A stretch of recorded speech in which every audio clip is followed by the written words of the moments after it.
They say the most chilling stories start on an ordinary night. Mine began with laughter, warm bread, and a table full of friends, one of whom would vanish without a trace. I've never looked at dinner parties the Lucas way since. My name's Daniel, and I live in a quiet little town where everybody pretty much knows each other. It's the kind of place where people wave when they pass and share gossip over coffee. I've always loved hosting dinner parties, good food, some drinks, and bringing close friends together for the evening. One warm summer night, I decided to throw another one. I had no clue it would become the kind of night that would stick with me forever, the kind that keeps you up, wondering what you missed. I spent most of the day getting ready. Set the table with my nicest plates, cleaned every corner of the house, and filled the air with the smell of roasted chicken and fresh-baked bread. Everything was just right. As the sun dipped low and that golden hour glow spilled through the windows, my guests started arriving. Emily, Brian, Megan, and Kevin, my usual crew, showed up, all smiles. And then there was Ryan. He was new in town, kind of a quiet guy, but I figured it'd be nice to bring him into the fold. Ryan didn't talk much, seemed kind of reserved, but when I invited him, he looked genuinely grateful. I hoped the evening would help him feel more at home. We all sat down around the table, eating, laughing, telling stories like we always do. Everything felt normal, perfect even. Dinner went off without a hitch. Everyone complimented the food, and the vibe was warm and easy. After dessert, we moved into the living room to keep the conversation going. That's when I started to notice something off about Ryan. He barely said a word. At first, I figured he was just shy or still warming up to the group. But the longer the night went on, the more withdrawn he became. He stopped making eye contact, his body stiffened, and he seemed agitated, like he was somewhere else entirely. I picked up on it, but I didn't want to embarrass him by saying anything in front of the others. Then, out of nowhere, he stood up fast and muttered something about needing to go. Before I could even react, he stormed out and slammed the door behind him. The room fell silent. We all just sat there, stunned, trying to make sense of what had just happened. After a few awkward minutes, we tried to shake it off and carried on, but the mood was broken. When the night wrapped up, everyone left still puzzled by Ryan's strange exit. The next day, something about it kept gnawing at me. I couldn't let it go. I figured maybe I should check in, see if he was okay. I drove over to his place and knocked, but nobody came to the door. His car was in the driveway, but the house looked untouched, quiet still. I assumed he just needed some space and left it at that. But days went by. Then a week. Still nothing from Ryan. I called around to the others, but no one had heard from him either. That's when I finally called the police to report him missing. They took my statement and said they'd look into it. Weeks passed. Then months. And not a single lead. The cops went through his place, talked to the neighbors, followed up on everything they could think of. It was like Ryan had just disappeared into thin air. And we were all left sitting with the look-case question, what the hell happened that night? You try to move on, tell yourself it was just a strange night, just a quiet guy who left early, but when the silence creeps in, and the memories return, you realize, some things aren't meant to be forgotten. There were nights I'd lie awake, replaying that dinner over and over like a movie stuck on a loop. What made Ryan walk out so suddenly? Was there something I missed, some subtle sign he was unraveling? That nagging guilt started to wear on me. I kept wondering if I could have done something differently.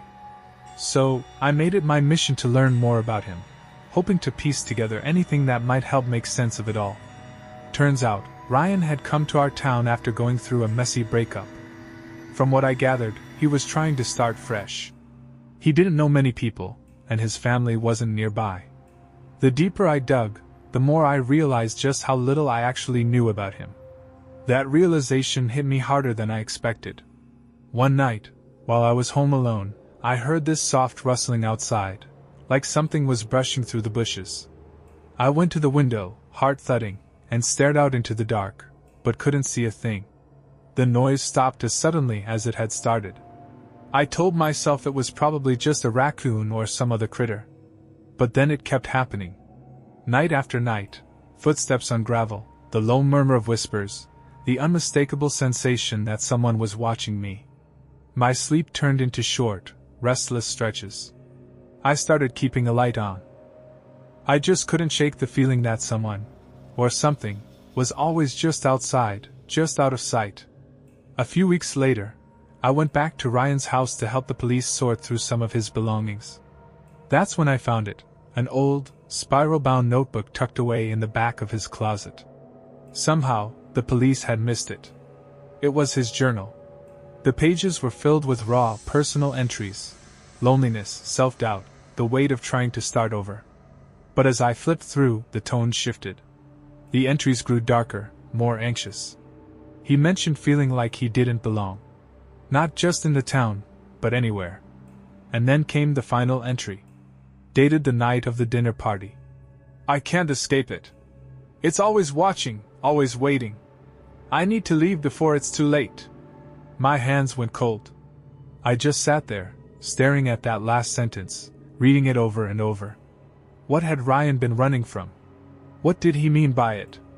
I gave the journal to the investigators, but there was nothing in there that pointed to where he'd gone, or who might have been watching him. Just more questions. Eventually, the police stopped calling with updates. The case went cold. People stopped talking about it. But I couldn't move on. I'd catch myself gazing out the window at night, listening for those soft footsteps, wondering if Ryan might still be out there somewhere, alone, afraid, maybe even watching back. My friends tried to help me let it go, but the truth is, I never did. That night, the one we all thought was just another friendly get-together, left something behind. A shadow that still follows me. A constant reminder that even the most ordinary moments can spiral into the kind of mystery that leaves no answers, just silence. And in the quiet, when it's just me and my thoughts, I still wonder, what really happened to Ryan? You never expect the people closest to you to be hiding something dark. But one night, a quiet favor from a friend turned into a memory that would haunt us for years, and made me realize just how close we came to disaster. I've never stopped thinking about Ryan and what really happened to him. That mystery still lingers in my mind, even now. But another story, one that hit much closer to home, changed everything for my family. It started a few years ago, on a night that felt completely ordinary. My son, Caleb, was 20 back then. He'd gone out with friends like he usually did on weekends. I had already turned in for the night, drifting off in bed, when I heard the front door creak open. I got up quickly, just to check in, habit I guess. As I stepped into the hallway, I saw James, one of Caleb's close friends, helping him through the door. James had one of Caleb's arms slung over his shoulder, practically carrying him into the house. Caleb looked a mess. His clothes were wrinkled and untucked, and his eyes barely stayed open. He could hardly stand on his own. "Sorry about this," James said, steady and calm. "He just had a little too much to drink." I gave a quick nod, my concern pushing aside any irritation. "Let's get him upstairs," I said, moving to help. Between the two of us, we got Caleb to his room. He mumbled nonsense the whole way, completely out of it. I pulled off his shoes, got him tucked in, and just hoped he'd sleep it off and feel okay in the morning. James lingered for a moment near the door. I thanked him for getting Caleb home safe. "No problem," he said with a small smile. "I'll check on him, Ryan Oro." Then he left, quiet as he came, and I headed back to bed, thinking the whole situation was nothing more than a rough night out. The next morning, Caleb was slow to get moving but otherwise okay. He didn't remember much, just that they'd been out drinking. Life returned to normal, and honestly, I never gave that night another thought. But a year later, everything changed. One evening, I was half watching the news when a breaking report caught my eye. The screen showed a live shot of a hotel, yellow tape stretched across the entrance, flashing lights in the background. The reporter's voice was grave. "A young man was found dead in a hotel room early this morning. Authorities say he was checked in by a friend the night before." My Ryanak dropped. Then came the next line. "Police are currently looking for the friend, who is now considered a suspect." A chill ran through me. I couldn't explain it, but something about the whole thing felt off. Familiar even. I leaned closer to the TV as the reporter continued.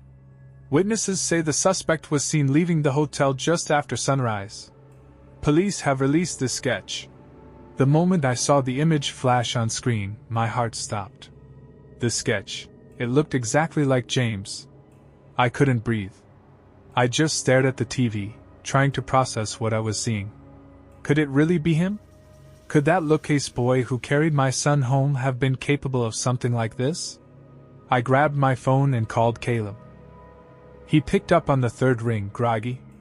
Caleb, I said, my voice shaking. Turn on the news. Now.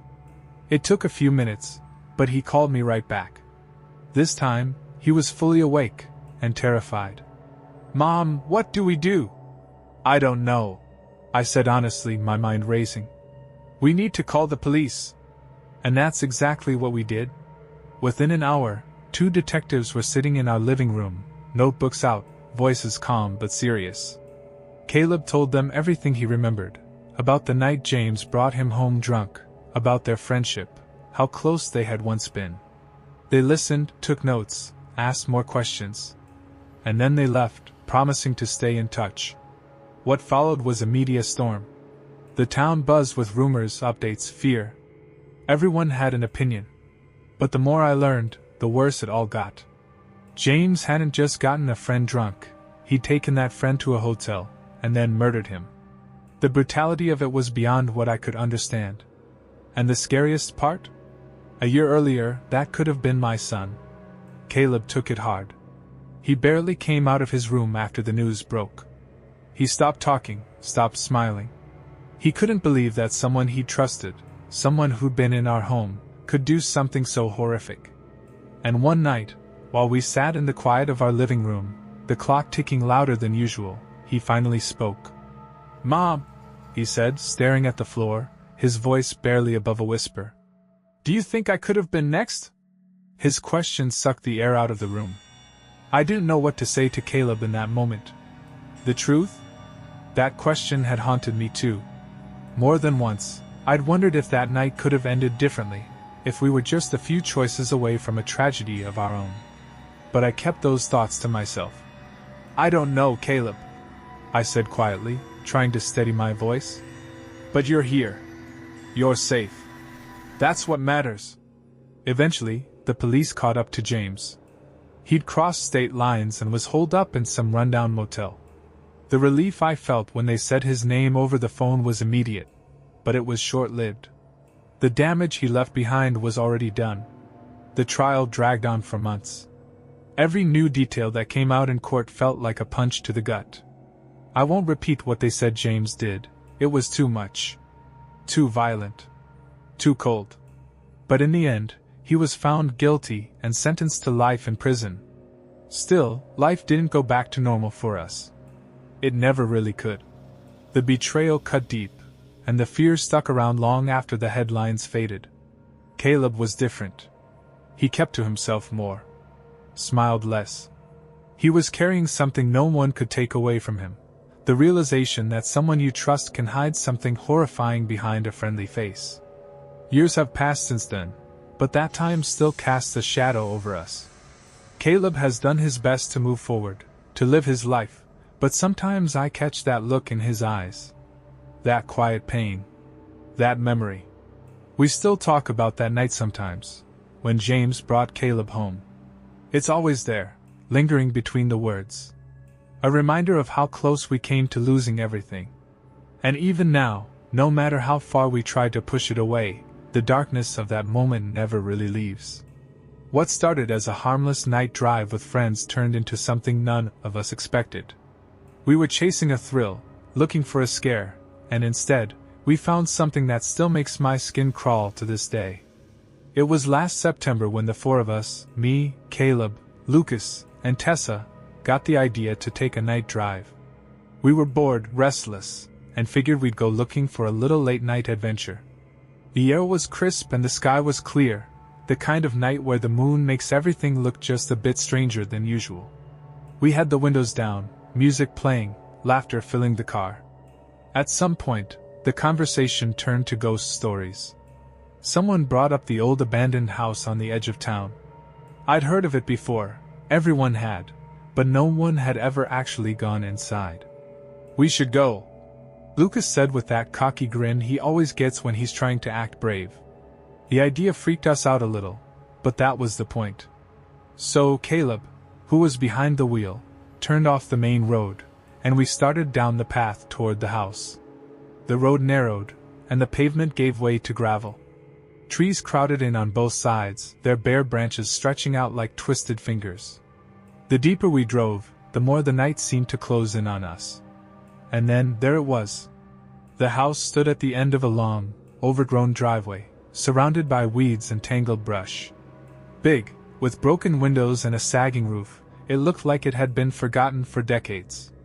The headlights swept across its face, throwing crooked shadows across the rotted siding. We parked a little ways down, not wanting to be obvious.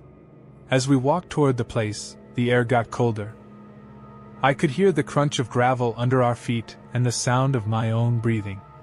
My heart was already racing, and judging by the silence from the others, I wasn't the only one on edge. The front door was barely hanging on by its hinges. Caleb gave it a push and it creaked open slowly, revealing a dark hallway and the smell of mold and dust. Inside, the air was thick and stale. The moonlight slanted in through the broken windows, stretching long shadows across the floor.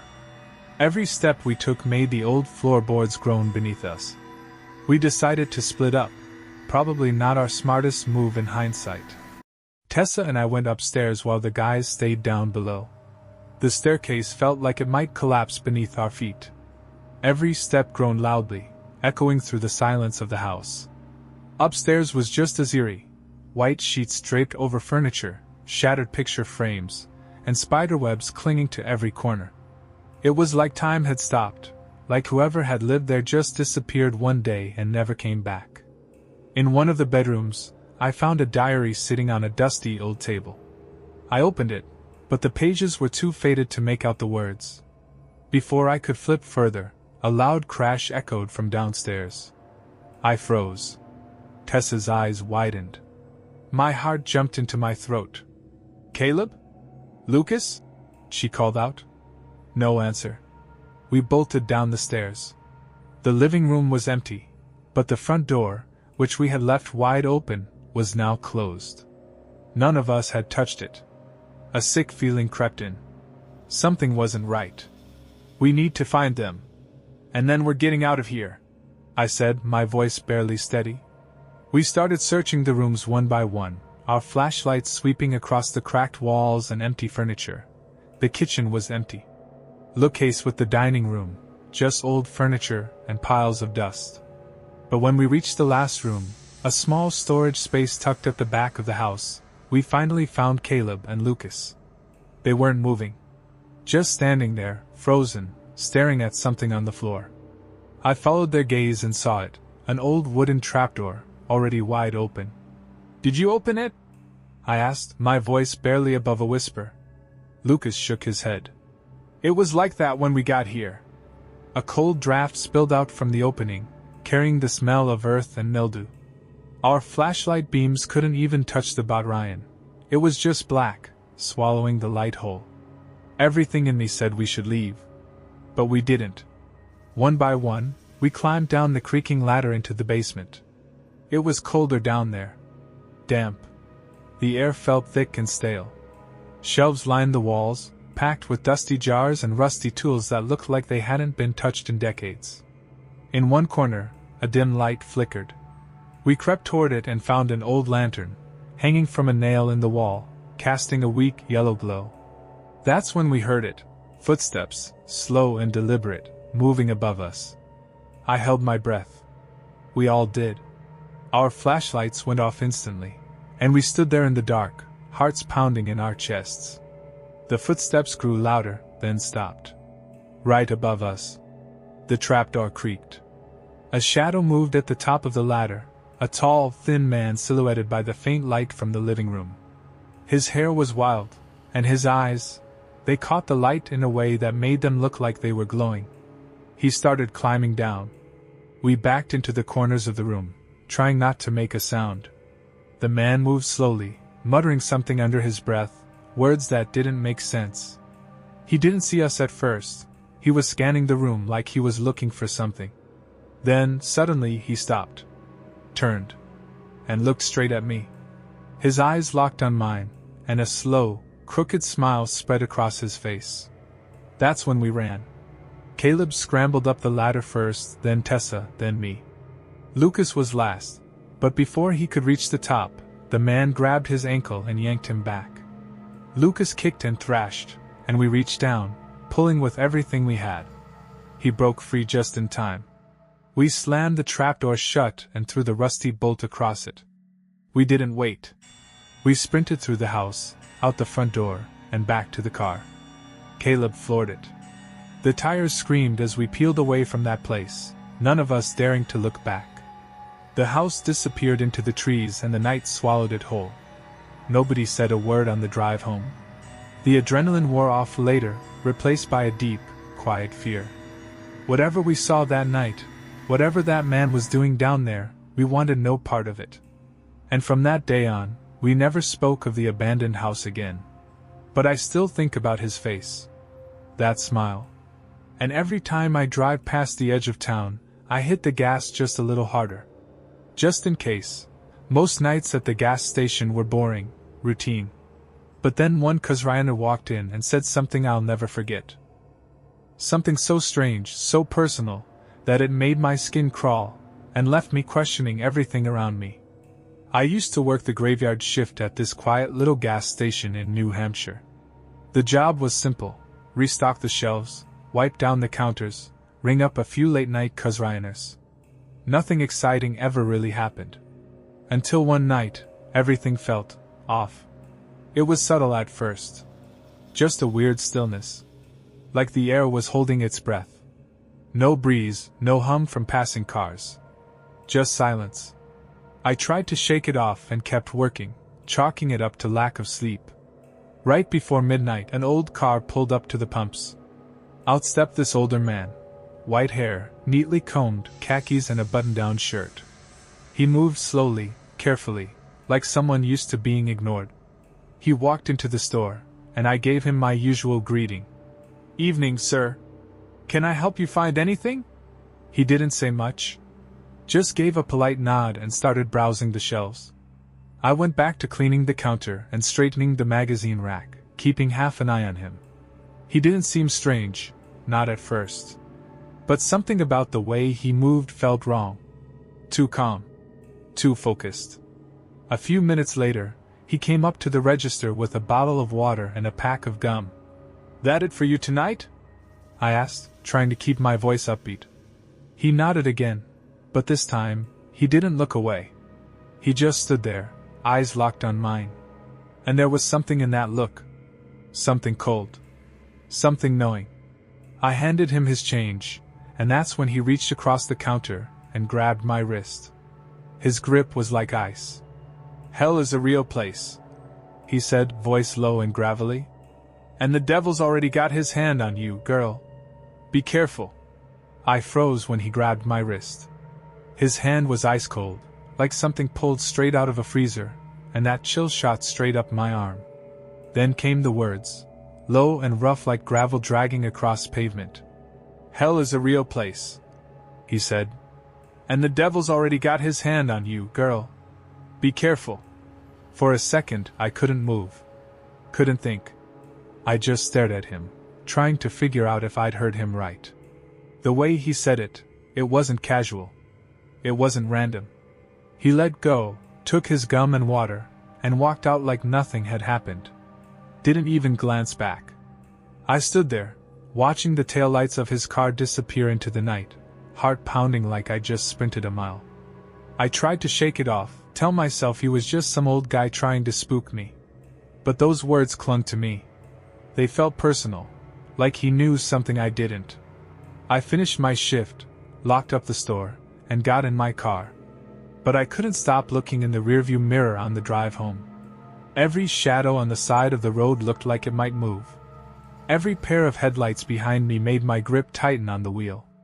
When I finally got to my apartment, I locked the door, checked every window twice, and sat on the couch, waiting for the fear to pass. It didn't. That night I barely slept. Every little sound in the building made me jump.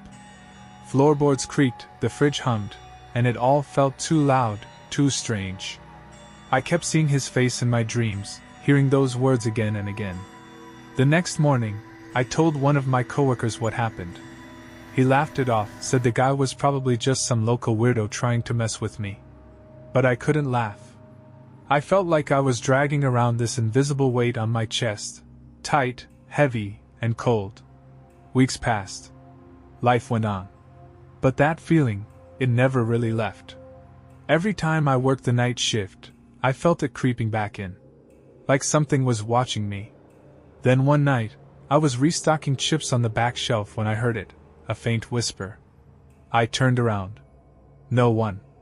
I told myself I was being paranoid and went back to work. But the whispers came again. And again. Low, soft, but close, like someone was speaking just behind my shoulder. They kept getting louder. More urgent. Still no words I could understand, just sound. Surrounding me. Pressing in. I felt cold. My hands were trembling. The lights flickered for a second, throwing warped shadows across the walls. And then, I swear, I felt something touch my shoulder. I spun around so fast I nearly fell. No one. But my breath was short, and my chest was tight like I'd been running. Panic surged through me. I bolted to the front of the store, hands shaking as I grabbed my phone. I dialed my coworker, praying he'd pick up. No answer. I checked the clock. It was almost midnight. Then the door chime rang. And there he was. The lookcase old man. Lookcase clothes. Lookcase expression.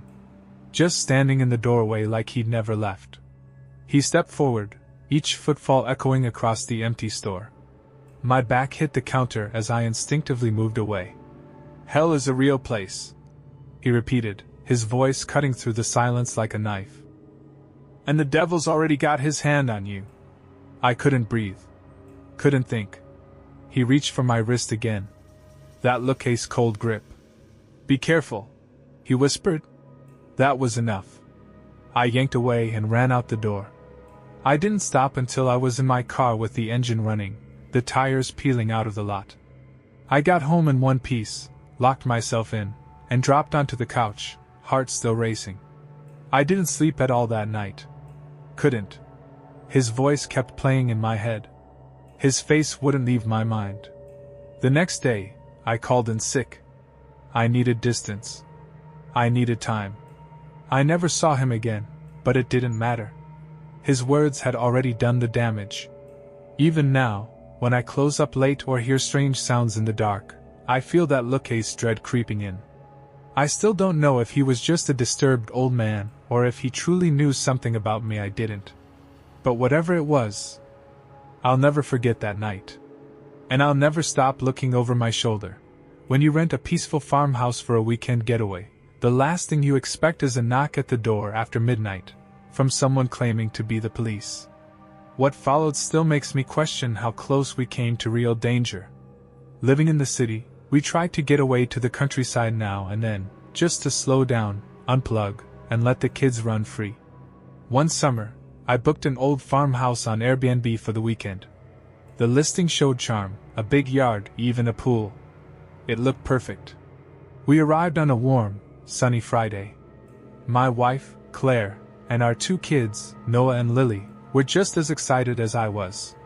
The house sat at the end of a long gravel road, surrounded by tall trees. It had a wide porch with rickety steps and was filled with antique furniture and old photographs. The whole place felt like a slice of the past. After unpacking, we spent the evening by the pool. The kids splashed and laughed while Claire and I sat on the edge, feet in the water, enjoying the breeze and the soft rustling of the leaves. As night fell, we strung up a few lights, had dinner outside, and stared up at the stars. It was peaceful. Perfect, really. And then I heard it. Crunching. Like footsteps on dry leaves, just beyond the reach of the lights. I looked toward the sound. but the trees swallowed everything past a few feet. Claire noticed the look on my face. "You hear that?" I asked. "I'm sure it's just an animal," she said, trying to sound casual. But the sounds didn't stop. In fact, they got closer. I told the kids to come out of the pool and head inside. We packed up in a rush, and once we were in the house, I locked the door behind us. Inside felt safer, but something still didn't sit right. I checked every door and window, made sure they were locked tight. Claire and I got the kids settled in bed, and I kept my phone and a flashlight close. Hours passed. The house stayed quiet. Then, suddenly, a loud knock at the front door. I jumped. My heart was already racing before I even reached the hallway. Looking through the peephole, I saw a man in what looked like a police uniform.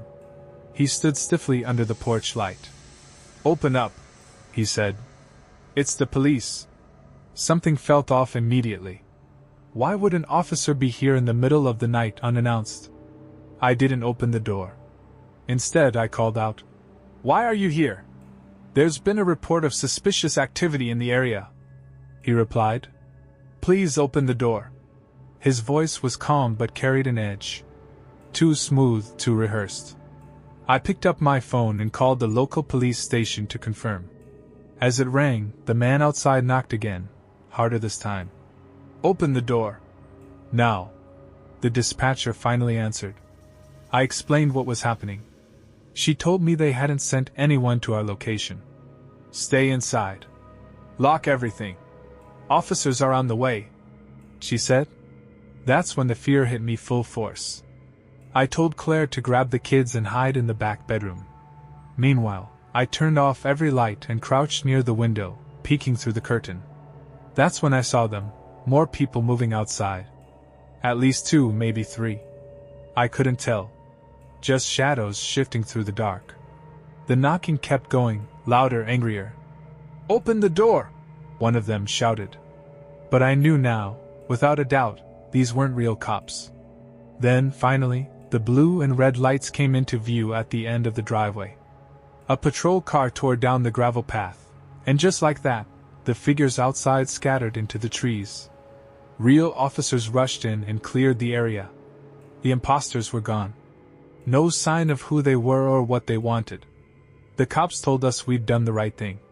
They said it was rare, but not unheard of, people pretending to be law enforcement to gain access to homes, usually for robbery. Or worse. They recommended we pack up and find somewhere else to stay that night, just in case. So we did. We left that old farmhouse behind, shaken but okay. Claire and I sat in silence most of the drive, both of us thinking the look-case thing. What would have happened if we'd opened the door? We never got answers. Never found out who those people were or what they had planned. But that night left a Brian. A cold reminder that even in peaceful places, danger can come knocking. Now, no matter how nice a place seems, I double-check every lock, question every knock, and always trust my gut. That so-called weekend escape became a lesson I'll never forget. You don't expect to wake up and find something new in your bedroom, especially not another bed, identical to yours, with someone lying under the covers. What happened that night still makes me question what's real, and what isn't. I'd had a long week and decided to call it an early night. My apartment was dead quiet, the only sound coming from the low hum of the fridge in the kitchen. Around 9 p.m., I climbed into bed, pulled the covers up, and closed my eyes, hoping to finally catch up on some sleep. I drifted off fast. But the dreams were strange, vivid, disjointed, and uncomfortable. I kept trying to wake up, but it felt like something had me trapped. I couldn't open my eyes, couldn't move. Just stuck in that weird, heavy sleep. When I finally came to, it was still pitch black. I reached for my phone on the nightstand. The screen lit up, 3:33 a.m. I sat up slowly, still groggy, rubbing my eyes. But then I saw it. There was another bed in my room. Right next to mine. Identical frame. White sheets. Just there. Like it had always been part of the room. Except I knew it hadn't been. My place is tiny, 1 bedroom, barely enough room for my own bed. There's no way I could have missed it. I blinked a few times, thinking maybe I was half asleep or seeing things. But no, it was real. And someone was in it. The sheet was pulled all the way up over their head. They didn't move. They didn't breathe. Just still. A cold sweat started to break across my forehead. No one else had keys to my apartment. I hadn't let anyone in. I didn't even have guests over. I wanted to scream, but nothing came out. My body finally kicked into gear, and I slowly slid out of bed, trying not to make a sound. I crept toward the door, heart pounding so hard I could feel it in my throat. I reached for the light switch, but my hand was shaking so much I missed it at first. When I finally flicked it on, the room lit up, and the figure still didn't move.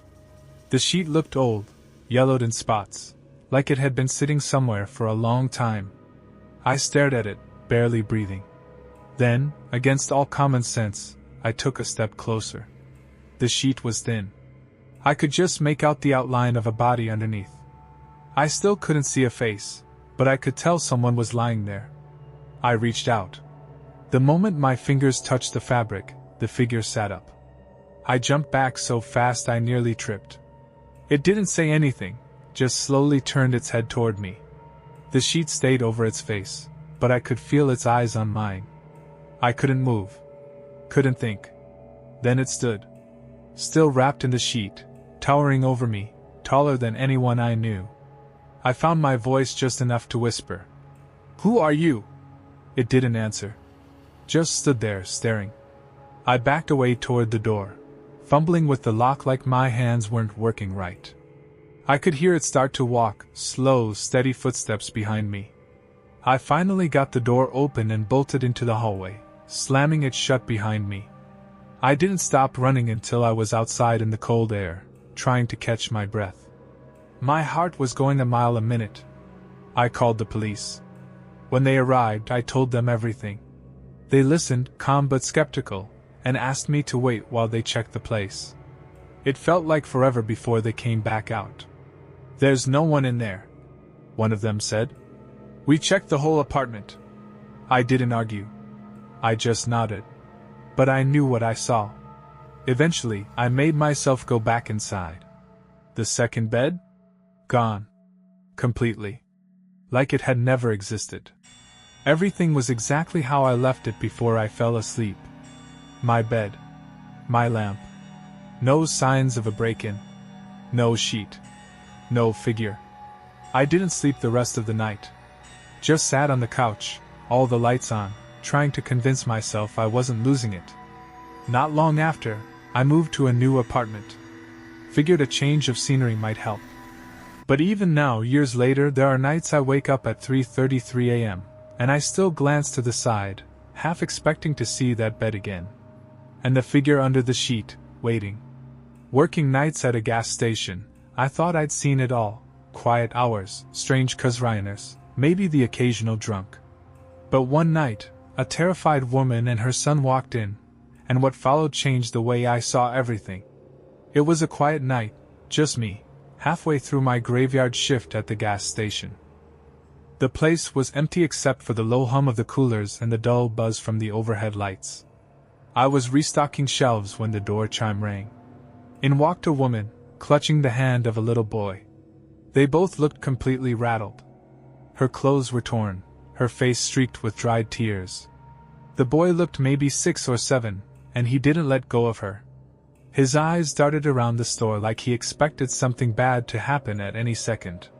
She stepped up to the counter and asked, in a voice that barely held together, "Can I use your phone?"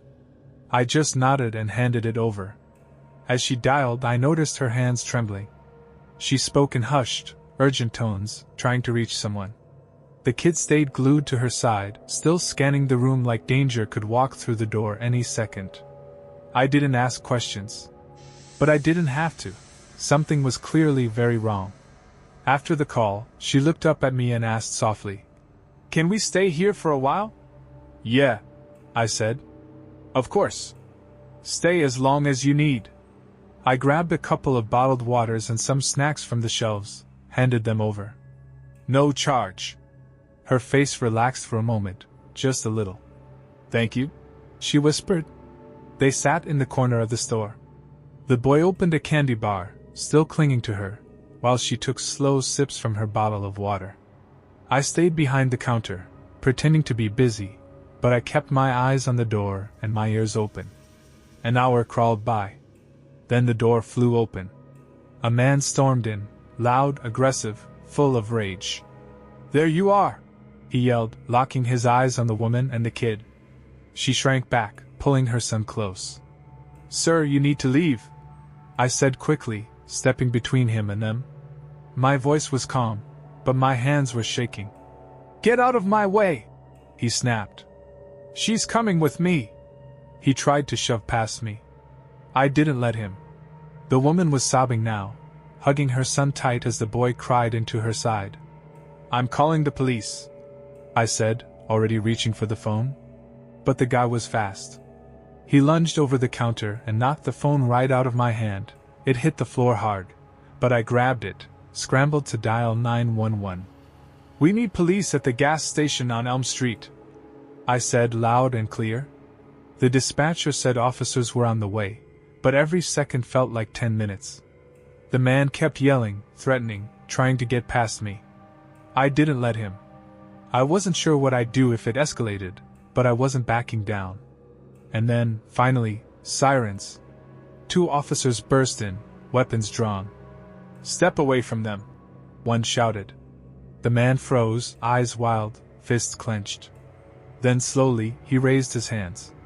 The officers moved fast, handcuffed him, and dragged him out to the squad car. The woman collapsed into a chair, sobbing. Her son clung to her, tears running down his cheeks.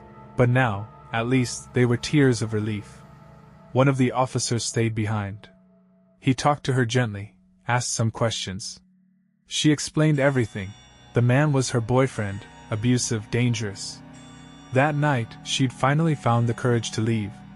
She had nowhere to go. No one to turn to. So she ran, hoping to find help somewhere, anywhere. She found me. The officer promised they'd help her get into a safe house. A social worker would meet her here. They were going to make sure she and her son got the protection they needed. Before they left, she turned to me, her voice soft but full of emotion. "Thank you?" I just nodded. "I'm glad you're safe." Then they were gone. And just like that, the store was quiet again. Lookcase hum of the refrigerators. Lookcase fluorescent lights. But everything felt different. That night, I didn't just ring people up or sweep the floor. I stood up to someone dangerous. I helped someone escape something awful. And I've never looked at that job the lookcase way since. As the sun started to rise and the soft light crept in through the windows, I thought about that woman and her son, and hoped they'd finally find peace. That night stuck with me. A reminder that sometimes the smallest act of kindness, just saying, "You can stay," can change someone's life. We thought it would be just another night exploring a forgotten building. But once we stepped inside that abandoned school, the silence felt alive. What we saw in the gym still chills me, and we've never spoken of it again. The school looked like it had come straight out of a horror movie. Windows shattered. Doors boarded up. Vines crawling up the brick walls. Peeling paint clinging to the skeleton of what once was a bustling building. It was perfect for a night of exploring. We'd heard stories about it for years. Strange sounds, shadows in the windows, eerie laughter when no one was around. That night, my friends and I decided to find out for ourselves. We found a way in through a busted window at the back. One by one, we slid inside, trying to stay quiet even though the place was clearly empty. Inside, we clicked on our flashlights. The beams cut through thick dust and darkness, lighting up the rows of rusted lockers and peeling posters. The smell hit us immediately, mold, rot, and something else, something stale and sour. We decided not to split up. Nobody said it, but none of us wanted to be alone in there. Every step we took echoed down the hallway. It wasn't just quiet, it was dead quiet. Like the building was holding its breath. We started in the main hallway. The principal's office door was already half open, so we nudged it the rest of the way. Inside, the place was trashed. Papers everywhere, chairs flipped, desk on its side. Like someone had left in a hurry and never came back. It gave me chills. We moved through classrooms, one after the other. Each one a bookcase, dusty desks, broken chairs, books still sitting open like the bell had rung and no one ever returned. In one room, we found writing on the chalkboard, faded, smeared, almost illegible. But something about it felt off.